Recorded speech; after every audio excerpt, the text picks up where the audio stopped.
Shalom Bapak Ibu Saudara yang dikasihi Tuhan Yesus. Topik yang akan saya bawakan pada hari ini adalah satu topik yang cukup menggetarkan untuk orang-orang yang menyadari. Karena topik ini akan berbicara tentang kebinasaan yang dahsyat mengintai orang dan keturunan orang yang tidak mengenal jalan Tuhan. Saudara, kebanyakan orang Kristen berpikir sudah yakin pasti selamat masuk surga. Nah, cara berpikir demikian itu sama dengan cara berpikir orang-orang Israel pada zaman dahulu. Mereka merasa aman dengan status sebagai bangsa pilihan Allah. Nah, kesalahan atau kekeliruan persepsi atau pengertian pada umat Israel terhadap Allah ini membuat mereka berlaku sembrono atau asal-asalan. Di zaman sebelum pembuangan, mereka tuh mengira dengan melanggar firman Tuhan, itu masih ada toleransi dari Tuhan. Sedangkan di zaman Tuhan Yesus, mereka mengira dengan melakukan kegiatan agamawi, dengan melaksanakan kewajiban-kewajiban agamawi, tanpa memiliki hati yang kudus, mereka berpikir itu tidak menjadi masalah.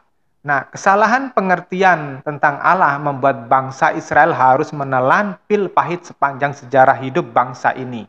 Saudara, 500 tahun sebelum Masehi, 500 tahun sebelum Yesus datang ke dunia ini, bangsa Israel itu dikalahkan oleh bangsa Asyur dan bangsa Babel. Lalu mereka dibuang ke mancanegara, terutama 10 suku di utara. Bahkan disinyalir ada yang sampai ke Jepang.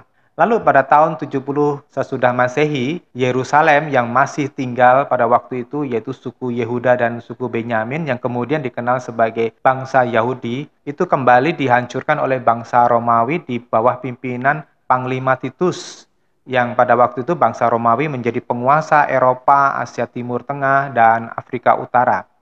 Nah, bangsa Yahudi ini kembali tersebar ke seluruh dunia, mengalami aniaya sepanjang abad ke abad, terutama pada abad pertengahan di bawah tekanan gereja Katolik pada waktu itu dalam kebijakan politik inkuisisi. Nah, puncak aniayanya adalah ketika tahun 1939 sampai 1945 ketika Perang Dunia Kedua pecah. Pada waktu itu Hitler berkuasa di Jerman menerapkan politik antisemit, membunuh sekitar 6 juta orang, baik anak-anak kecil, wanita, pria, tua, muda, semuanya dibantai dengan sadis. Bangsa ini sebetulnya menjadi bukti nyata tentang penggenapan dari firman Tuhan di dalam Hosea pasal 4. Kita akan baca mulai dari ayat yang ke-6 sampai dengan ayat yang ke-9. Umatku dibinasakan karena kurang pengenalan, sebab engkau yang menolak pengenalan itu, maka aku menolak engkau sebagai imamku. Engkau melupakan hukum Allah, maka aku juga akan melupakan anak-anakmu. Semakin mereka bertambah banyak, semakin mereka berdosa kepadaku, aku menukarkan kemuliaan mereka dengan kehinaan. Mereka memakan dosa umatku dan mengharapkan umatku berbuat kesalahan. Seperti nasib umat, demikianlah nasib para imam. Aku akan menghukum mereka karena tingkah lakunya dan membalaskan perbuatan-perbuatan mereka kepadanya. Saya tahu kebanyakan orang Kristen ketika membaca perkataan nubuat ini tidak banyak yang memberi perhatian yang cukup. Menurut saya, kegagalan orang-orang Kristen menangkap arti peringatan-peringatan dalam nubuatan firman Tuhan itu karena kebanyakan mereka, yaitu kita, orang-orang Kristen ini, memandang kehidupan ini hanya untuk jangka pendek. Maksudnya, kebanyakan orang malas berpikir jauh ke depan. Mereka hanya mau berpikir apa yang bisa dicapai dalam jangka pendek ini, apa yang bisa dinikmati dalam waktu dekat ini.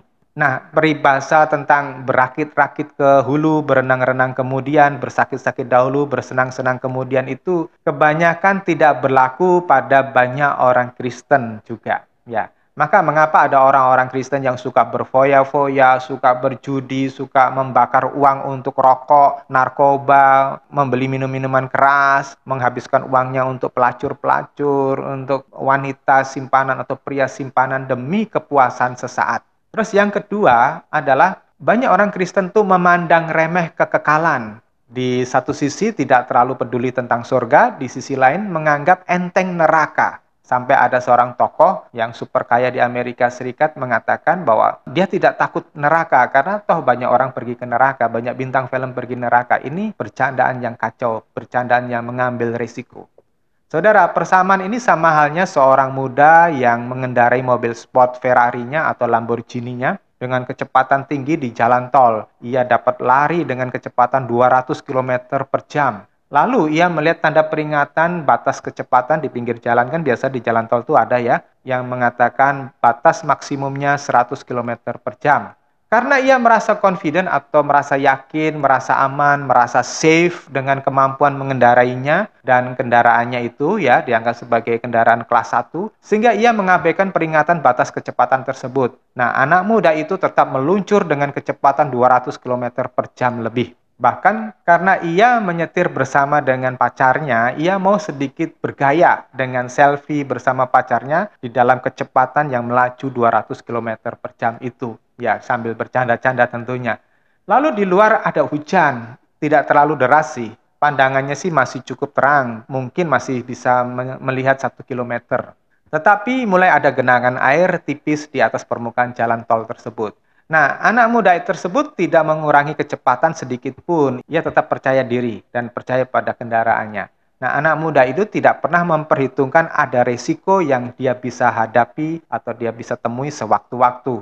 Karena ia tidak mempunyai pengetahuan yang lengkap tentang efek air di jalan raya. Anda tentu bisa membayangkan apa yang bakal terjadi. Saat sedang mengendarai sambil bercanda dengan kekasihnya itu, ia mulai kehilangan konsentrasi di depan dan dia membuat sebuah kesalahan yang fatal karena apa? Selapis tipis air hujan di atas permukaan jalan beton itu menjadi bantalan yang licin yang tidak kelihatan sehingga ban tidak bisa menapak di jalan dengan baik. Nah, akhirnya ini suatu kejadian yang fatal terjadi pada suatu titik mobil sport anak muda itu tidak bisa dikendalikan lagi dan mereka terpelanting dan berguling-guling di jalan menabrak batas beton di jalan tol. Dan tamatlah pasangan anak muda itu di dalam kobaran api dan mobil yang hancur lebur. Saudara, bangsa Israel dalam kesombongannya merasa aman dan kuat dan mereka mengabaikan peringatan firman Tuhan. Mereka tetap mempertahankan kehidupan yang tidak dikehendaki Tuhan sampai pada zaman raja terakhir Samaria, yaitu Israel Utara, yaitu Raja Hizkia, dan sampai raja yang terakhir dari Israel Selatan, yaitu Kerajaan Yehuda, yaitu Raja Zedekia. Bangsa ini tetap berani mengabaikan firman Tuhan dan bahkan berani menganiaya dan mengabaikan nabi utusan Tuhan, antara lain Yesaya, Yeremia. Mereka berpikir Yeremia adalah badut yang mau ngaco, omong kosong, berita palsu, dan sebagainya. Mereka lebih percaya kepada nabi palsu yang namanya Hananya, yang memberikan nubuatan palsu kepada bangsa Israel, bangsa Yahudi pada waktu itu. Saudara sudah tahu jalan ceritanya, bukan? Nah, belajar dari bangsa Israel zaman kuno tersebut, saya rasa gereja atau orang Kristen zaman kini melakukan kesalahan yang serupa. Orang-orang Kristen zaman now itu pun lebih suka mendengarkan pengkhotbah yang menyampaikan khotbah-khotbah yang menyenangkan telinga mereka. Mereka senang pengkhotbah-pengkhotbah yang memperagakan mujizat dan tanda ajaib. Mereka suka khotbah-khotbah tentang berkat, materi, kesembuhan, mujizat, kesenangan hidup, pencapaian kesuksesan, ya. Nah, minggu lalu kita sudah membahas tentang khotbah jenis beracun. Orang Kristen zaman now, apalagi anak mudanya, paling tidak suka dengan khotbah yang mengkritik gaya hidup bebas mereka. Kesukaan mereka adalah bersantai ria yang tidak peduli dengan kehendak Allah. Apalagi jika menyinggung tabiat dosa dan karakter yang minus dan kehidupan glamor atau kehidupan hedonis yang hanya hura-hura, hanya belanja-belanja, hanya senang-senang. Nah, orang-orang muda zaman now ini terpengaruh dengan cara berpikir barat, menganggap Allah itu tidak nyata atau setengah nyata. Ya, ada Allah tapi tidak terlalu dipedulikan. Apalagi khotbah-khotbah yang mengganggu obsesi mereka mau mencapai puncak kesuksesan hidup di dunia ini. Apalagi khotbah-khotbah tentang panggilan melayani dan menyerahkan hidup hanya untuk Tuhan. Wah, itu khotbah yang tidak diminati banyak orang, terutama anak muda ya. Nah, generasi ini merasa yakin bisa menikmati kenyamanan sampai selamanya di bumi ini. Ya, otak mereka itu sudah terlanjur terparkir di dunia ini. Saya tidak memungkiri bahwa teknologi dan fasilitas dunia ini menyediakan kenikmatan ekstra kepada manusia dan promosi-promosi yang disebarkan pada saat ini, yang dipromosikan dengan luar biasa itu menghipnotis banyak orang. Akhirnya apa? Tuhan itu bisa nomor 10 atau nomor yang kesekian dan kesenangan itu menjadi nomor 1. Nah, kembali tentang orang Yahudi di zaman Tuhan Yesus, ya mereka itu belajar dari pengalaman leluhur mereka yang dibantai orang-orang Babel dan Asyur. Lalu mereka pada zaman Tuhan Yesus itu memperketat hidup keagamaan mereka. Di zaman penjajahan Romawi pada waktu itu yang cukup demokratis menurut takaran pada waktu itu, nah penjajah ini tuh memberikan kebebasan beragama kepada orang Yahudi. Maka orang-orang Yahudi menerapkan disiplin keagamaan dengan ketat dan saking ketatnya mereka kembali meleset. Karena mereka lupa atau tidak menangkap esensi dari ibadah kepada Elohim Yahweh. Mereka melihat bahwa ibadah hanyalah kewajiban semata-mata dan seperangkat ritual yang harus dijalani secara rutin tanpa peduli Allah suka atau tidak. Apalagi sikap eksklusif mereka yang merasa sebagai bangsa pilihan Allah. Itu salah satunya mereka menganggap seperti orang-orang Samaria atau orang-orang kafir lainnya itu dengan setengah hati dan memandang orang-orang di luar mereka itu adalah orang-orang yang subhuman atau setengah binatang. Ya, dianggap lebih rendah daripada mereka. Mereka makin sombong dan tidak punya hati kasih sama sekali. Nah, bangsa Yahudi di zaman Tuhan Yesus itu sebetulnya mewakili orang-orang beragama di zaman now ini yang berpuas diri ketika sudah bisa menjalankan aturan keagamaan atau kewajiban beragama mereka. Apalagi kalau mereka sudah masuk di dalam aliran-aliran radikal. Mereka menganggap diri mereka adalah orang yang paling benar. Nah, soal Tuhan suka atau tidak suka, mereka tidak peduli dan tidak mau tahu. Nah, bagaimana dengan gereja dan padanannya dengan orang Yahudi pada zaman Tuhan Yesus tadi? Kalau kita melihat Wahyu pasal 2 sampai pasal 3, kita melihat penyakit lama itu kambuh lagi loh. Dan terus terang, saya melihat siklus itu selalu berulang di agama apapun dan termasuk di Kristen ini di tahap generasi manapun. Ya, jadi adalah bohong jika suatu aliran gereja berani mengklaim dirinya memiliki kemurnian yang masih sama seperti gerakan rohani pada zaman yang dahulu atau pada gerakan yang semula. Saya membuktikan bahwa kita sangat cepat masuk ke kondisi kehilangan kasih mula-mula dan suam-suam kuku. Ini adalah fakta, saudara. Kembali ke Hosea pasal 4 ayat ke-6, dikatakan, umatku dibinasakan karena kurang pengenalan, sebab engkau yang menolak pengenalan itu. Maka aku menolak engkau sebagai imamku, engkau melupakan hukum Allah. Maka aku juga akan melupakan anak-anakmu. Perhatikan frase umatku dibinasakan karena kurang pengenalan. Kita jadi bertanya kan, apa masalahnya jika seorang kurang mengenal Tuhan, kurang mengenal kehendak Bapa, kok harus dibinasakan? 2 minggu yang lalu saya membahas tentang Roma pasal yang ke-7 yang berbicara tentang naluri dosa yang mengikat jiwa manusia. Siapapun dia, entahkah dia seorang pendeta, seorang ketua sinode, seorang majelis, penatua, seorang yang bergelar Master of Theology, ya dengan sederet gelar-gelar teologia dan seterusnya. Saudara, saya ingatkan, iblis itu bisa memanfaatkan naluri dosa yang masih menempel dan dibiarkan di dalam diri seseorang untuk mendorong jiwanya melanggar kehendak Allah. Tidak peduli siapa dia, apakah dia keturunan pendeta, apa dia pendeta sekalipun ya. Iblis mendorong kita untuk hidup dengan standar yang rendah. Pernah nggak Anda melihat gelandangan yang kelaparan, ia mengais-ngais makanan di tempat sampah dari sebuah restoran, dan berharap menemukan sisa-sisa makanan yang bisa dia makan. Pengemis itu tidak peduli sisa makanan itu kotor atau tidak, atau layak dimakan atau tidak. Karena kebutuhan perutnya dan ketidakmampuannya membeli makanan yang baik, membuat pengemis itu harus menurunkan standar higienismenya. Mengapa ia bisa serendah itu, saudara? Saya yakin pada mulanya ketika ia jatuh miskin dan kehilangan hartanya, lalu terpaksa jadi gelandangan tinggal di kolong-kolong jembatan, ia pasti pada mulanya merasa jijik dengan cara hidup yang berkualitas rendah itu kan. Tetapi ia tidak punya pilihan, lalu kebutuhan perutnya memaksa dia mencari makanan apa adanya. Lalu karena dia terus-menerus dia melakukan hal yang biasa tadi, akhirnya semuanya itu menjadi sebuah kebiasaan. Demikian juga orang-orang dunia yang tidak mau melepaskan diri dari keinginan duniawinya atau keinginan dosa, termasuk orang-orang Kristen yang seperti itu, sebetulnya telah menurunkan standar kerohaniannya. Mereka itu melorot dari standar kebangsawanan sorgawi, kembali ke standar budak dosa. Kerusakan jiwa seperti ini seperti digambarkan pada kisah Lukas pada pasal 15 ayat 11 sampai 32 tentang anak bungsu yang minggat. Lalu ia bersedia makan makanan babi, makanan yang dikhususkan untuk babi, karena kelaparannya dia mau makan seperti itu. Ya, demikian orang yang membiasakan diri dengan dosa dan tidak segera menyelesaikannya, maka hati nuraninya akan mati, dosa menjadi biasa dan matanya makin gelap. Ya, Hosea pasal 4 ayat 7, semakin mereka bertambah banyak, semakin mereka berdosa kepadaku. Aku menukarkan kemuliaan mereka dengan kehinaan. Saudara, jumlah orang beragama Kristen itu tidak menjamin situasi yang menyenangkan hati Bapa. Belum tentu orang Kristen yang banyak itu memuaskan hati Bapa. Bahkan lebih sering malah mendukakan hati Bapa. Karena apa? Perilaku dan cara hidup orang Kristen yang bejat, yang morat-marit. Walau memang di Yohanes pasal 3 ayat 16, Matius 22 ayat 1 sampai 3, Tuhan Raja itu mengendaki orang-orang pilihan beliau atau para sahabat-sahabat beliau itu supaya sebanyak mungkin bisa masuk surga. Dan ini disalahartikan banyak pengkhotbah pada zaman ini dengan teologi-teologi yang mengatakan mempermudah untuk masuk ke surga dengan hanya percaya kepada Yesus saja. Nah, pengajaran ini sangat-sangat berlawanan dengan pernyataan Tuhan di Matius 7 ayat 21 sampai 23. Bukan orang yang memanggil aku Tuhan, Tuhan yang masuk di dalam kerajaan surga, tetapi yang melakukan kehendak Bapa. Dan lebih mengerikan lagi di ayat yang ke-23, Tuhan mengatakan, aku berterus terang, aku tidak mengenal engkau, hei orang yang membuat kejahatan.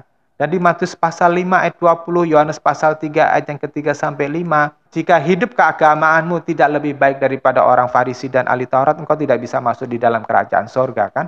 Jadi kalau ada orang yang mengaku pendeta, penginjil, atau artis Kristen yang murtad, atau orang Kristen awam yang murtad, lalu menjelaskan alasannya meninggalkan kekristenan, antara lain karena misalnya satu, ajaran Kristen itu aneh. Bagaimana mungkin Allah itu tiga? Atau Tuhan kok bisa mati?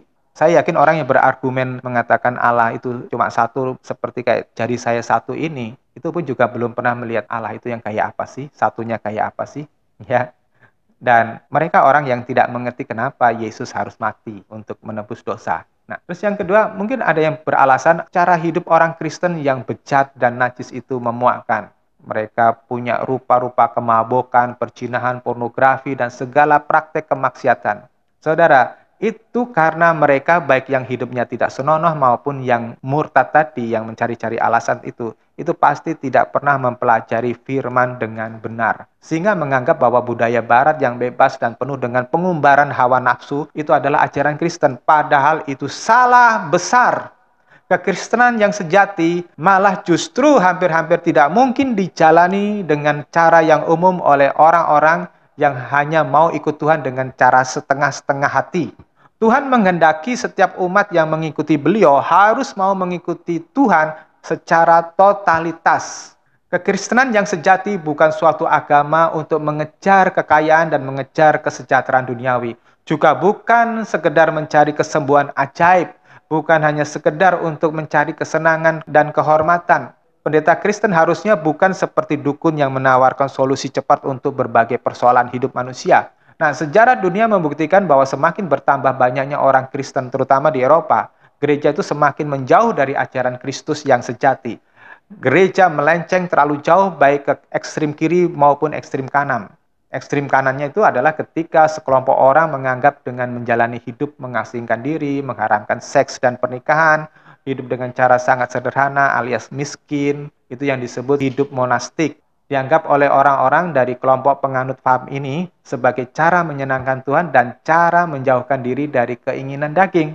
Nah, di sisi lain, ada ekstrim kiri ketika gereja mengawinkan semangat mencari emas kejayaan dengan Injil yang dikenal dengan moto Gold, Glory, and Gospel. Nah, akhirnya para penakluk kolonialis pada zaman dahulu dan kebijakan inkuisisi zaman dahulu itu melakukan tindakan-tindakan kejam sampai melenyapkan nyawa orang demi agama Kristen. Nah, saya kira belajar dari kerajaan Bizantium atau Konstantinopel ya dan kerajaan Transilvania ya di Hongaria yang diizinkan Tuhan ditaklukkan bangsa non-Kristen adalah cara terbaik untuk menyadarkan kita semuanya apa yang dimaui Allah, bahwa Allah tidak terpincut dengan jumlah orang Kristen. Allah tidak terpincut dengan liturgi-liturgi nuansa Kristen. Ya, karena kenyataannya bangsa-bangsa pada abad pertengahan itu mereka mengecewakan Tuhan. Nah, jika kita belajar dari sejarah dunia, saudara, Eropa adalah bukti nyata tentang kebenaran firman Tuhan. Ketika bangsa-bangsa Kristen di Eropa mempermainkan firman Tuhan, dengan seenaknya sendiri menciptakan doktrin-doktrin yang sering bertentangan dengan kebenaran firman Tuhan itu sendiri, sekarang gereja di Eropa menuai apa yang ditabur oleh para pemimpin, para teolog pada waktu itu, pada zaman dulu, dan sekarang kita melihat faktanya bahwa gereja-gereja di Eropa ditinggalkan umatnya. Orang muda Eropa, para intelektual dan orang-orang makmur yang sudah tidak merasa perlu beragama, mereka tidak pergi ke gereja lagi karena mereka merasa bosan dengan kehidupan keagamaan yang dianggap merampas kebebasan mereka. Mereka menolak tuntutan hidup dari Tuhan. Maka moralitas di Eropa itu benar-benar runtuh. Ya, salah satu bukti nyata adalah Eropa adalah satu-satunya benua yang melegalkan perkawinan sejenis. Tatanan kesusilaan sudah benar-benar runtuh di sana. Kebanyakan orang-orang Eropa tidak lagi mempunyai norma-norma susila karena mereka membiarkan perzinahan, pornografi itu merebak dengan leluasa. Perkawinan-perkawinan dikhianati, tidak ada kesetiaan. Banyak yang tidak setia di dalam perkawinan-perkawinan mereka. Kemabukan, pesta pora, narkoba, dan sebagainya. Nah, keruntuhan moralitas ini, kebejatan yang terjadi di mana-mana adalah salah satu bukti bahwa Roh Kudus telah meninggalkan suatu bangsa.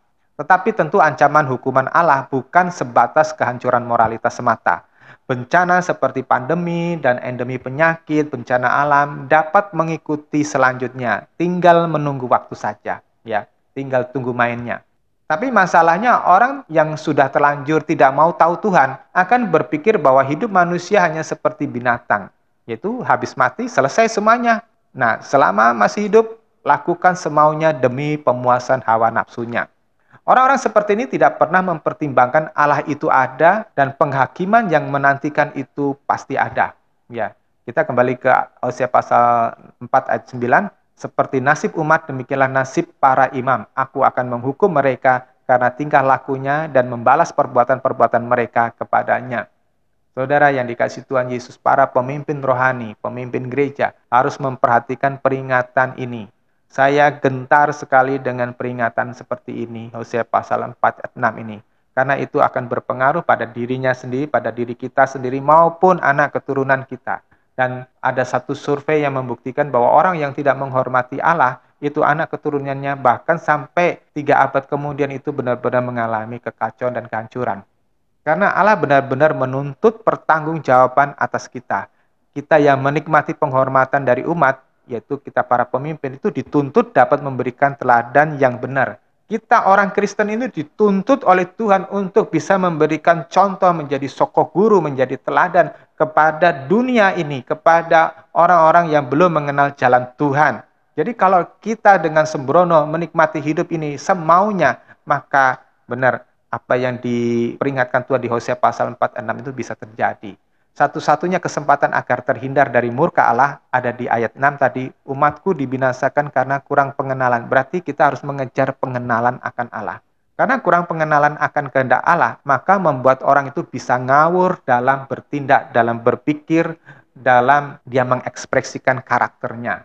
Saya kira adalah naif sekali jika tindakan ngawur tersebut dikaitkan dengan perbuatan amoral, perbuatan pelanggaran hukum semata-mata, misalnya perzinahan, kemabukan, pencurian, perampokan, pembunuhan, dan seterusnya. Memang tindakan-tindakan kejahatan dan tindakan-tindakan amoral tadi jelas ngawur dan menentang Allah. Tetapi jika kita membaca Matius 22, ada 2 perkara yang dianggap ngawur oleh sang raja. Pertama itu tidak menanggapi undangan, ya. Tidak nanggapin undangan sebetulnya itu kan hak manusia atau hak orang. Tetapi raja itu tidak suka kepada orang yang menolak undangan, menolak panggilannya. Terus yang kedua, tidak memakai pakaian pesta. Ini orang yang sudah masuk di dalam pesta, tetapi dia tidak pakai pakaian pesta. Pakaian yang dikhususkan untuk perjamuan tersebut, untuk pesta tersebut. Ini berbicara tentang kehidupan yang kudus. Ada orang-orang yang sudah masuk di dalam pelayanan, ada orang-orang yang sudah masuk dalam panggilan Tuhan untuk mengerjakan pekerjaan Tuhan di ladang pelayanan, tetapi tidak membangun kehidupan yang kudus di dalam karakternya, di dalam cita rasa atau seleranya, di dalam pikirannya, dan mereka tetap liar di dalam keinginan dosa. Lalu di Matius pasal 25 ada 3 tindakan ngawur di mata Tuhan, yaitu mengubur talenta dan membiarkannya tidak berkembang. Ini berbicara apa? Mereka tidak melaksanakan apa yang dipercayakan oleh Tuhan untuk dikembangkan buat kerajaannya. Terus yang kedua, tidak menyiapkan minyak saat menyambut mempelai pria yang datang. Terus yang ketiga, tidak berbagi kasih kepada sesama yang membutuhkan pertolongan. Bapak Ibu Saudara yang dikasihi Tuhan Yesus, jika kita memperhatikan Wahyu pasal 2 sampai dengan pasal 3, kita bisa melihat bahwa Ada perkara-perkara yang sepele, perkara-perkara yang sederhana yang pada waktu itu tidak terpikirkan oleh jemaat mula-mula, tetapi itu dipakai oleh Tuhan untuk menolak mereka. Tetapi apa yang mereka alami itu dijadikan alasan Tuhan untuk mengenyahkan mereka, untuk memuntahkan mereka. Ketika seseorang menolak undangan Tuhan untuk hadir atau ambil bagian di dalam pelayanan, di dalam pekerjaan yang Tuhan berikan kepada dia, ini sama saja dengan menanggapi pengutusan Tuhan seperti di dalam Yohanes pasal 20-21 yang berkata, sama seperti Bapa mengutus aku, demikian juga aku mengutus kamu. Nah, saudara, ada banyak orang Kristen itu mengabaikan panggilan ini. Mereka lebih suka mencari kesenangannya sendiri. Mereka lebih suka mengumbar hawa nafsunya dibanding dengan menanggapi panggilan Tuhan, melayani beliau, ya hidup di dalam kekudusan. Maka hati-hati dengan sikap mengejar obsesi atau passion pribadi. Saya selalu berdoa dan bertanya kepada Tuhan, Tuhan, apa yang harus saya lakukan untuk menyelesaikan tugasmu yang kau berikan kepadaku? Karena saya tidak mau mengecewakan Tuhan. Ya, sejak saya mengikuti Tuhan, saya sangat tidak berani dengan perbuatan-perbuatan yang sembrono, yang menguburkan talenta yang dipercayakan oleh Tuhan kepada saya. Misalnya dengan malas-malasan menggembalakan jemaat Tuhan yang dipercayakan Tuhan kepada saya, dengan malas-malasan memberitakan Injil, dengan malas-malasan menggalang menara doa. Saya menyadari bahwa ketika saya mendapat pekerjaan, mendapat gaji yang seberapapun gaji yang saya terima, apapun fasilitas yang saya dapat, semuanya itu dipinjami oleh Tuhan untuk pekerjaan Tuhan, bukan semata-mata untuk kesenangan saya, untuk saya nikmati semata-mata. Maka ketika ada orang membutuhkan, termasuk beberapa anak yang tidak mampu pada masa lalu, yang mereka membutuhkan tumpangan, yang mereka membutuhkan beasiswa, saya menerima mereka tanpa beban. Ya, inilah yang saya ajarkan kepada Anda, ya. Satu, untuk bisa mengenal Tuhan dengan baik, Anda harus belajar firman Tuhan dengan sungguh-sungguh. Ya, saya kadang-kadang heran ya jika ada orang yang mengikuti pemuritan tetapi tidak memiliki rasa ingin tahu yang mendalam pada firman Tuhan.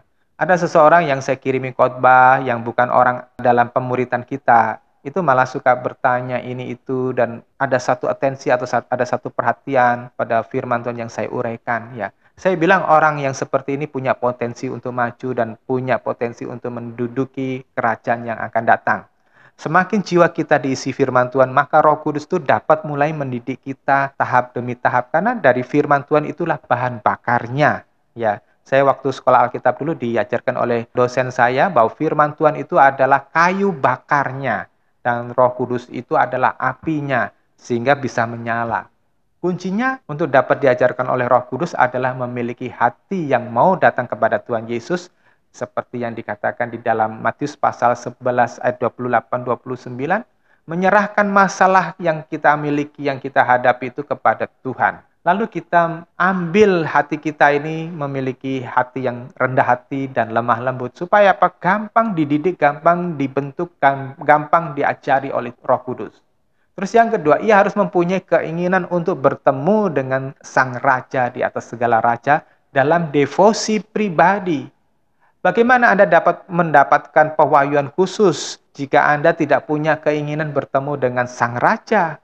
Saya banyak menerima pengertian khusus dari firman Tuhan ketika saya memberi waktu bersama Tuhan, entah di pagi hari atau entah di malam hari yang tenang. Ya.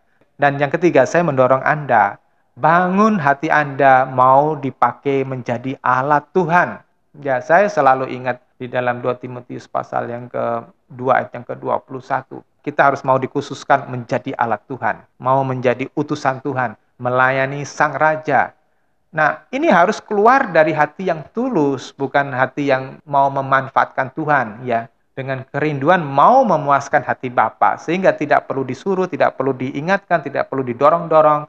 Jika Anda melayani bukan karena kewajiban atau akidah pribadi tertentu, ya, hati Anda itu akan murni, akan putih seperti salju. Sebagai contoh ya, ketika saya membaca Yeskiel 22 ayat 30, ya, aku mencari orang yang mempertahankan tembok, yang menutup celah. Saya tahu Tuhan menyuruh saya membangun menara-menara doa. Memang saya tahu bahwa itu tidak mudah memotivasi dan mengajari orang untuk punya hati berdoa. Sebab kebanyakan orang Kristen yang saya ajar adalah orang-orang Kristen yang secara tradisi bahwa bertahun-tahun menganggap bahwa kekristenan hanyalah agama dan mereka hidup beragama hanya sekedar menjalankan kewajiban. Itulah sebabnya setiap malam atau pagi saya selalu bertanya apa yang harus saya lakukan Tuhan. Ketika saya membaca Mazmur 74 ayat 3 sampai 7, saya melihat benar-benar itu terjadi bahwa seperti dikatakan bahwa musuh itu sudah merusak bait Allah, sudah menajiskannya sampai ke tanah. Dan saya melihat kondisi kekristenan saat ini seperti itu. Saya menyadari kondisi gereja saat ini benar-benar sudah harus masuk ke ruangan ICU. Dan ketika saya masuk di dalam pelayanan dengan mimpi orang mau berubah berkenan kepada Bapa sebagaimana Bapa inginkan sesuai dengan Roma pasal 12 ayat yang ke-1 dan 2, saya menyadari saya akan melayani orang-orang yang hikmatnya diselubungi oleh ilah-ilah zaman. Seperti dinyatakan di dalam 2 Korintus pasal 3 ayat 14 sampai pasal 4 ayat 4, ya, mereka dibutakan oleh ilah-ilah zaman ini. Dan itu terbukti tidak mudah mengubah dan menyadarkan mereka supaya mereka berbalik dari karakter dosa. Tetapi kan saya tidak boleh mundur. Ya, saya harus menghadapi orang-orang yang keras hati, yang tidak mau berubah. Tetapi saya harus maju terus. Kenapa? Karena saya mengerti benar di dalam Ibrani pasal 10 ayat 38-39, itu Tuhan tidak menghendaki siapapun yang diutusnya itu untuk mundur walaupun selangkah saja. Saya menyadari panggilan Tuhan di dalam 2 Timotius pasal 2 ayat 4 sampai 6 supaya saya bekerja keras dan saya tidak boleh memikirkan kepentingan diri saya sendiri. Saya harus hanya memikirkan kepentingan raja saya, yaitu Tuhan Yesus. Dan saudara yang dikasih Tuhan Yesus, Tuhan mengamanatkan supaya kita semuanya itu bekerja keras untuk Tuhan, membela jiwa-jiwa supaya tidak terampas neraka. Dan ini saya impartasikan kepada saudara-saudara para murid, terutama untuk orang muda. Saya berharap saya menemukan orang-orang muda seperti saya pada waktu masih muda dahulu, diketemukan oleh Bapak rohani saya. Terus kemudian saya mempunyai motivasi yang benar di dalam Tuhan dan masuk di dalam ladang pelayanan ini. Akhir kata dari apa yang saya bagikan kepada saudara tadi, di mana dasar khotbah saya diambil dari Hosea pasal yang keempat tadi, mengingatkan kepada kita, jangan sampai diri kita itu mendapat murka Allah. Jangan sampai anak keturunan kita ini dibinasakan oleh Tuhan. Oleh sebab itu, bersedialah buat saudara untuk menjadi alatnya Tuhan. Kita mau jadi alat Tuhan atau tidak? Kita mau mendapatkan kemuliaan di dunia yang akan datang, di langit baru, di bumi baru, di Yerusalem baru. Itu tergantung kepada tanggapan kita kepada panggilan Bapa saat ini, tergantung kepada cara kita merespon firman Tuhan. Apakah kita benar-benar serius merespon? Apakah kita benar-benar memberi hati kita kepada Tuhan atau tidak? Kiranya firman Tuhan hari ini mengingatkan kepada kita supaya kita bersungguh-sungguh kepada Tuhan. Tuhan Yesus memberkati. Amin.